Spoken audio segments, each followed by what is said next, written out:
اعوذ باللہ من الشیطان الرجیم، بسم اللہ الرحمن الرحیم۔ السلام علیکم عزیز طالبات، آج ہم حدیث نمبر 9 پڑھیں گے آپ کے نصاب سے۔ جی، اس میں حضرت ابو ہریرہ سے روایت ہے، قالا فرمایا، سمعت میں نے سنا رسول صلی اللہ علیہ وآلہ وسلم کو فرماتے ہوئے، یقولو فرماتے ہیں، ماں جس سے نہیتکم میں روکوں تمہیں، انہو اس سے، فاجتنبوہ پس تم بچو، وما اور جو امرتکم حکم دوں تم کو، بہی اس کو، فاتو پس تم بجا لاؤ، منہو اسے، ما استطعتم اور جتنی تم میں ہمت ہو۔ یعنی رسول پاک صلی اللہ علیہ وآلہ وسلم نے کیا فرمایا کہ ما نہیتکم عنہ فاجتنبوہ، کہ جس سے میں تمہیں روکوں پس تم اس سے بچو، وما امرتکم بہ فاتو منہ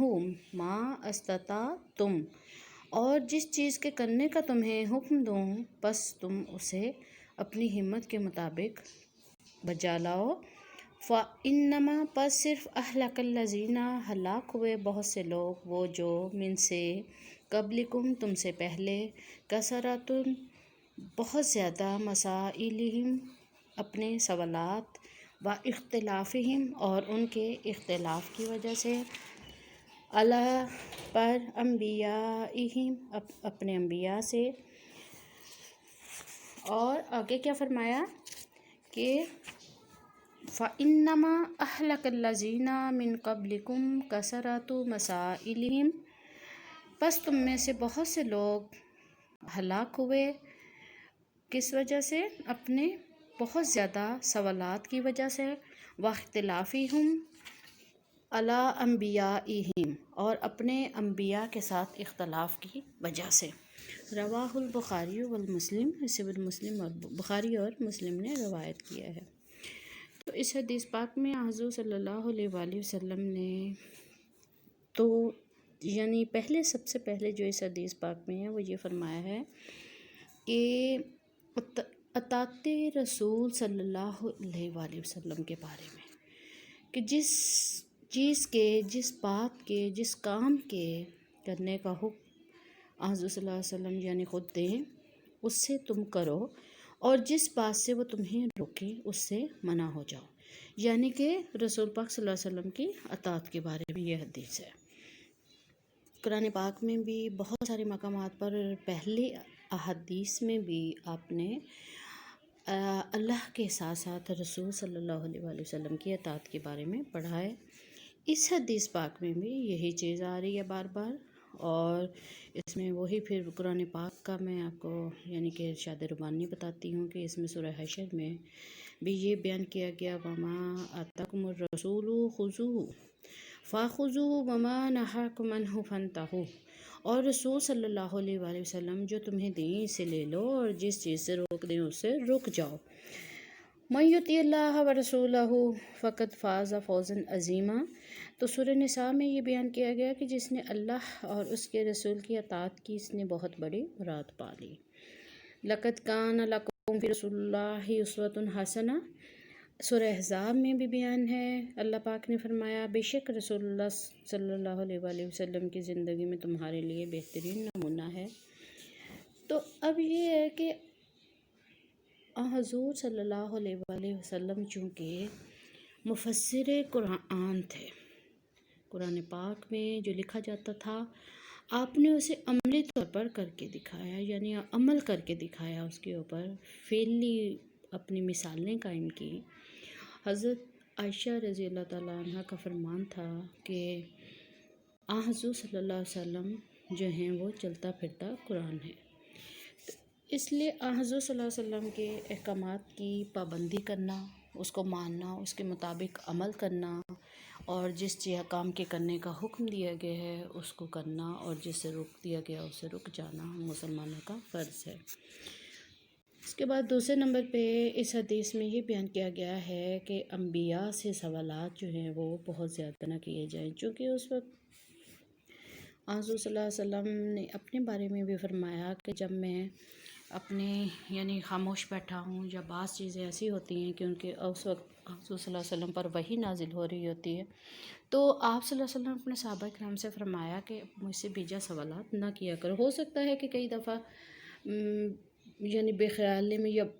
باہر تکرار کی وجہ سے مجھے زبردستی جواب دینا پڑے، اور وہ چیز جو حلال تم پہ ہے وہ شاید کہ تم پہ حرام ہو جائے، تو اس لیے ان چیزوں سے منع فرمایا کہ پہلے قومیں جو تھیں وہ انبیاء سے چھوٹی چھوٹی باتوں کے بارے میں بار بار پوچھتی تھی، بار بار سوالات کرتی تھیں، تو ان کی وجہ سے وہ لوگ جو تھے انبیاء کو تنگ کرتے تھے، اور جس کی وجہ سے اللہ تعالیٰ نے اس چیز کو ناپسند فرمایا، اور ان پر بہت ساری ان باتوں کی وجہ سے ہی ان کے اوپر عذاب بھی نازل کیے گئے۔ تو بنی اسرائیل میں جو یہودیوں کے بہت سارے انبیاء کے بارے میں مثالیں ہیں قرآن پاک کے اندر، قصص القرآن میں بھی بیان کی گئی ہیں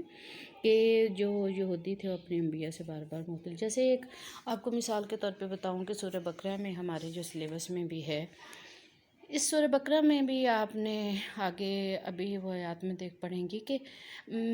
جب گائے کو ذبح کرنے کا واقعہ ہوا تو اس کے بارے میں، اس گائے کے بارے میں بجا سوالات یہودیوں نے یعنی بنی اسرائیل نے چھوٹی چھوٹی باتوں کے بارے میں پوچھا کہ گائے کا رنگ کیسا ہو، گائے کیسی ہو، اس کی عمر کیا ہو، وہ کتنے یعنی کہ سالوں کی ہو، ایسی چھوٹی چھوٹی باتیں جو بار بار انہوں نے پوچھیں حضرت موسیٰ علیہ السلام سے، تو اللہ تعالیٰ نے اس وقت بھی ان کو منع فرمایا کہ بیجا سوالات جو ہیں یہ فضول کے وہ نہ کریں۔ اسی طرح حضور صلی اللہ علیہ وسلم کے دور میں بھی جب صحابہ کرام نے کوئی سوالات بہت زیادہ کرنے شروع کرتے تو آپ صلی اللہ علیہ وسلم نے ان کو منع فرمایا۔ تو آپ صلی اللہ علیہ وسلم نے مزید فرمایا کہ اللہ تعالیٰ نے تمہارے کیل و کال اور کثرت سوال کو ناپسند کیا ہے۔ اس کے علاوہ سب سے بڑا مجرم وہ ہے جس نے کسی حلال چیز کے بارے میں پوچھا اور اس کے سوال کی وجہ سے وہ چیز حرام کر دی گئی۔ اسی طرح جب حج فرض ہوا تو ایک شخص نے رسول پاک صلی اللہ علیہ وسلم سے سوال کیا کہ کیا حج ہر سال فرض ہے؟ تو آپ صلی اللہ علیہ وسلم نے فرمایا کہ اگر میں ہاں کہہ دیتا تو ہر سال ہی حج واجب ہو جاتا، تو کتنا مشکل ہو جاتا۔ اب خود ہی سوچیں، سابقہ امتوں کی ہلاکت۔ اب اسی حدیث کے آخری حصے میں کس چیز کا بیان ہے کہ جو پہلی امتیں گزر گئیں، بہت سارے انبیاء کی جو امتیں گزریں، بنی اسرائیل میں بھی، اس طرح عیسائیت میں بھی، یعنی یہ سارے جتنے انبیاء پہلے گزرے ان کی امتوں میں یہی چیز ان کی ہلاکت کا باعث بنی کہ وہ بار بار سوالات کرتے تھے، بہت زیادہ سوالات کرتے تھے۔ تو یعنی یہودیوں میں تو ان کی ایک پکی عادت تھی کہ وہ سوالات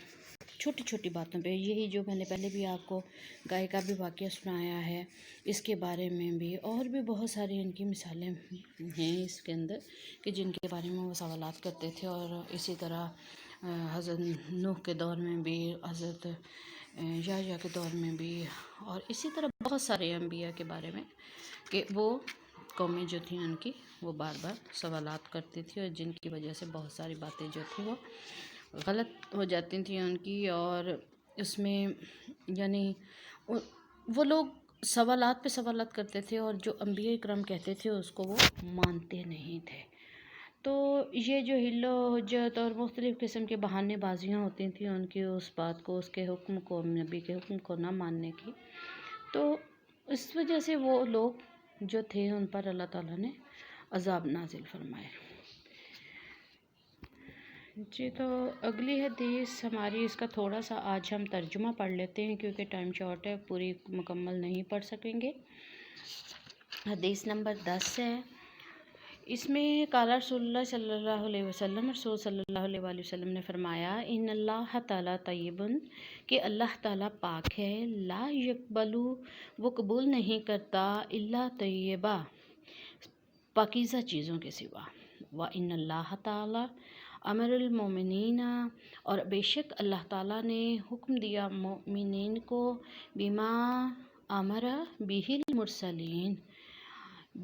وہی حکم دیا جو کہ رسولوں کو دیا۔ فقال، پس فرمایا، یا ایھا الرسول، اے پیغمبرو، کولو، کھاؤ، من الطیبات، پاکیزہ چیزوں میں سے، وعاملوا صالحا، اور اچھے اعمال کرو، وقال تعالیٰ، اور اللہ تعالیٰ نے فرمایا یا ایھا الذین آمنو، اے مومنو